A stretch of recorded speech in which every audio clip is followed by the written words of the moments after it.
একটুখানি ধনেপাতা ছিটিয়ে দেবো। মাংসের কালারটাও সুন্দর হয়েছে।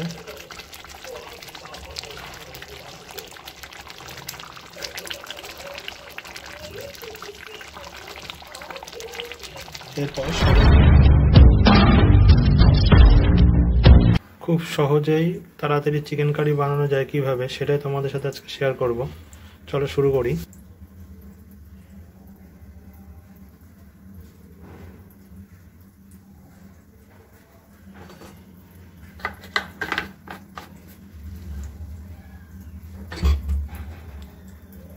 তেলটা গরম করে এবার আলুগুলো ভেজে নেব। তেলটা গরম হয়ে গেলে এবার একে একে আলুগুলো ছেড়ে দেব।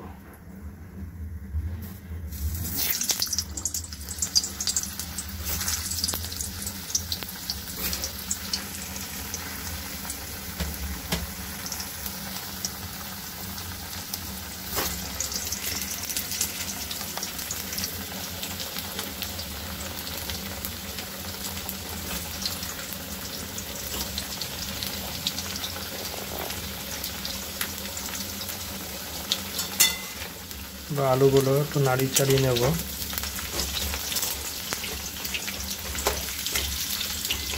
অল্প লাল লাল ভাজা হয়ে গেলে এগুলোকে আবার তুলে নিতে হবে।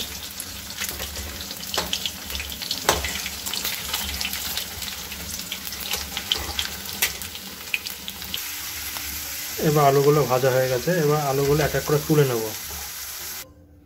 এবার ওই তেলে মাংসগুলোকে ভেজে নেব।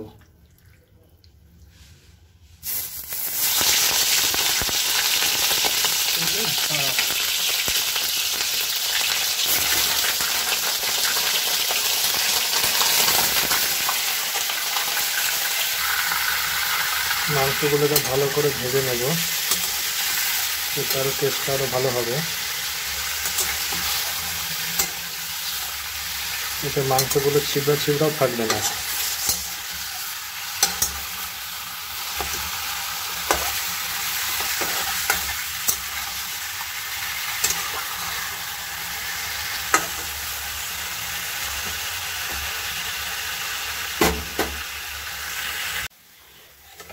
চিকেনটা ভাজা হয়ে গেছে, চিকেনটাকে এবার তুলে নেব। এবার এক এক করে চিকেনটাকে তুলে নিয়ে নেব। চিকেনটাকে রেখে দেওয়ার পর এখানে অনেকটা তেল বেরিয়েছে। এই তেলে এবার তেজপাতা, এটা আবার দুটো তেজপাতা দেবো এই তেলে। তেজপাতা, গরম মশলা,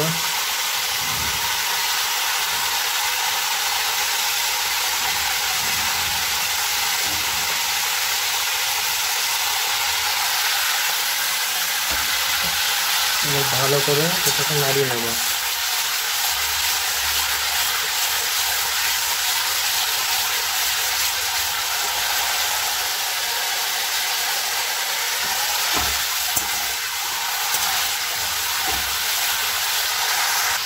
এবার যখনই গন্ধ একটু বেরোবে তখনই এর মধ্যে একটু জিরে দিয়ে দেবো, 1 চা চামচ জিরে দিয়ে দেবো।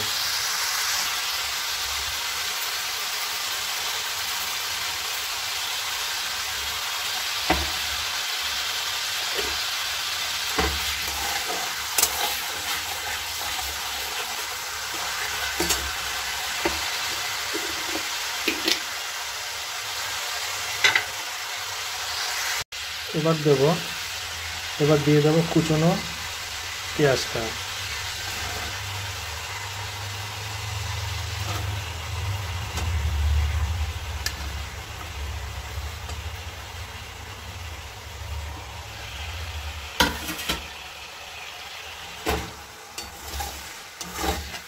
পেঁয়াজটা দিয়ে এবার এটাকে ভালো করে নাড়িয়ে নিতে হবে।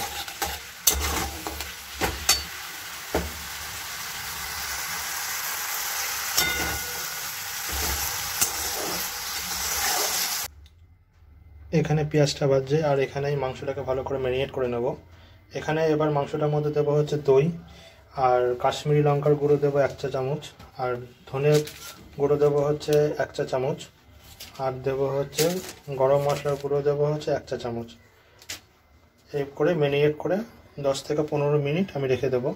চলো মিনিট সময় আমি তোমাকে দেখাচ্ছি। টক দই, কাশ্মীরি লঙ্কার গুঁড়ো, ধনে গুঁড়ো আর গরম মশলা দিয়ে ভালো করে এটাকে ম্যারিনেট করে নেব, যাতে মশলাগুলো ভালো মাংসের মধ্যে যায়। আর দইটা দেওয়ার কারণটা হচ্ছে গ্রেভিটা ভালো হবে।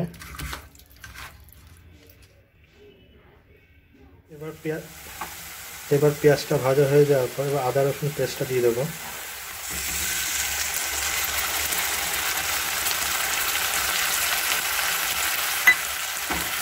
আদা রসুন পেস্টটা দেওয়ার পর ভালো করে নাড়ি চাড়িয়ে নেব।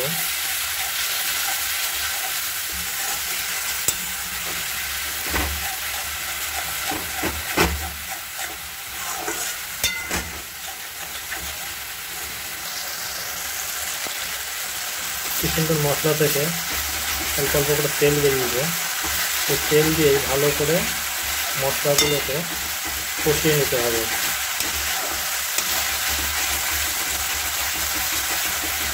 এরপরে আমি দেবো 1 চা চামচের হলুদ, এটা আরও কালারটা ভালো হবে। এবার হলুদটা দিয়ে দেবো। হলুদটা দিলে এটা আরও কালারটাও দেখতে সুন্দর হবে, দেখতে আরও ভালো হবে। মানে 1 চা চামচ হলুদ দিয়ে দিলাম। হলুদ দিয়ে দেওয়ার পর এটাকে ভালো করে নাড়ি চাড়িয়ে নিতে হবে।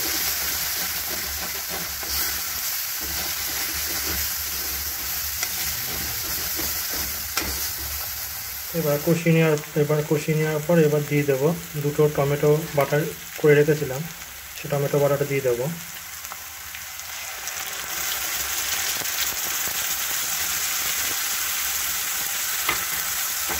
টমেটো বাটা দেওয়ার পর ভালো করে নাড়ি চাড়িয়ে নিয়ে নেব।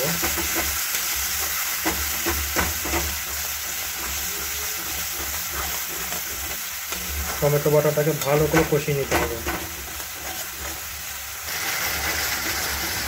ভালো করে যতক্ষণ না মশলাটা টমেটোর থেকে ভালো করে জল বেরোচ্ছে ততক্ষণ ভালো করে কষিয়ে নিতে হবে।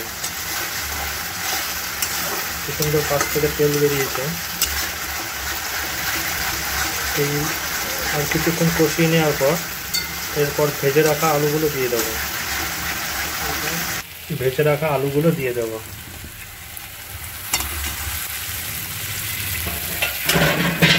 ভেজে রাখা আলুগুলো এবার ভালো করে মশলার সাথে নাড়ি চাড়িয়ে নিতে হবে।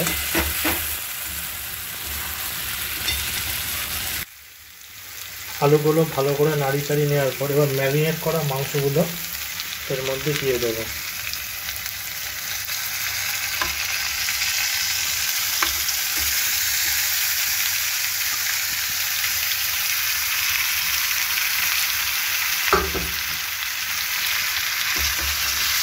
ম্যারিনেট করা মাংসগুলো ভালো করে কিছুক্ষণ নাড়িয়ে চাড়িয়ে নিয়ে নেব, যাতে মশলাগুলো এর মধ্যে যায়। অল্প আছে ভালো করে মাংসটাকে সেদ্ধ করে নেব। এর ভেতর থেকে মাংসের থেকে গায়ের থেকে তেল বেরোবে। তেল বেরিয়ে যাওয়ার পর ভালো করে কষিয়ে নেওয়ার পর তারপরে গিয়ে জল দেব। যেহেতু একটু কষা কষা করবো তো অল্প পরিমাণে জল দেব।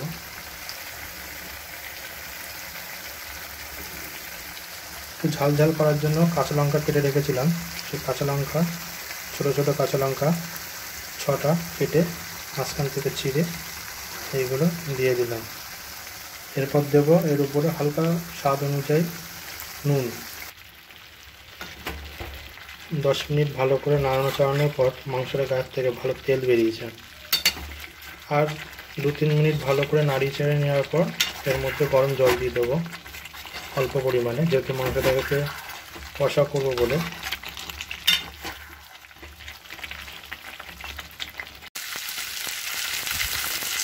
ভালো করে কষিয়ে নেওয়ার পর মাংসগুলোকে এরপর দিয়ে দেবো জল, পরিমাণ মতন জল দিয়ে দেবো।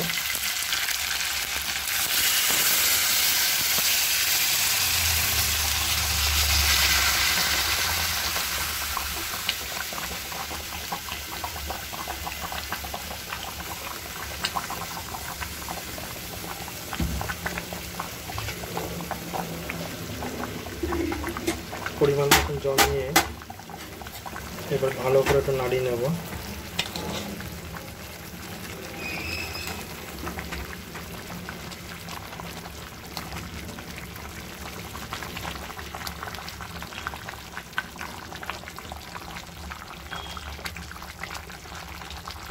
এবার অনেকে আবার মাংসের মধ্যে গোটা রসুন খেতে ভালোবাসে, তো সেরকমই আমি একটু গোটা রসুন দিয়ে দেবো।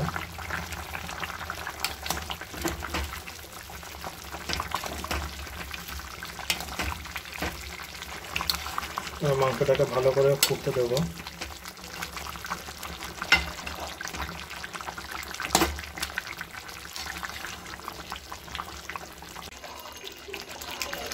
সুন্দরভাবে কষিয়ে নিলাম, ভালো করে মাংসটা সেদ্ধ হয়ে গেছে। এবার এর ওপরে একটু সৌন্দর্যের জন্য একটুখানি ধনেপাতা ছিটিয়ে দেবো।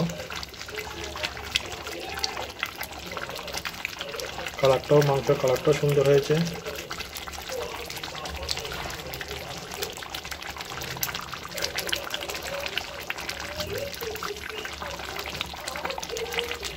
এরপর সামান্য কিছুক্ষণ দিয়ে জাল দিয়ে ভালো করে নামিয়ে দেবো।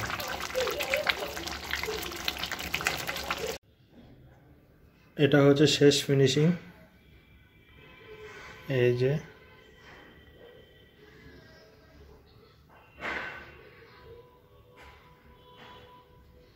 মাংসটা কালার এরকম হয়েছে, সুন্দর কালার হয়েছে। যেহেতু কষা বলে এর সাথে রুটি দিয়েও ভালো লাগবে, একটু ঝোল হলে একটু ভাত দিয়ে ভালো লাগতো। এবার দেখা যাক প্রথম টেস্ট করে কেমন হলো।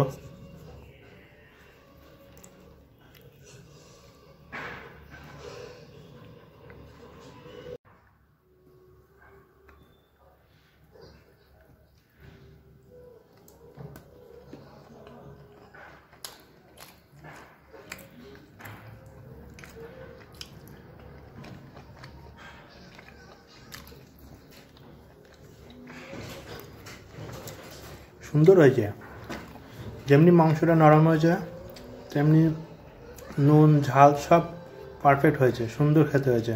রুটির সাথে খুবই ভালো লাগছে, আশা করি ভাতের সাথেও ভালো লাগবে।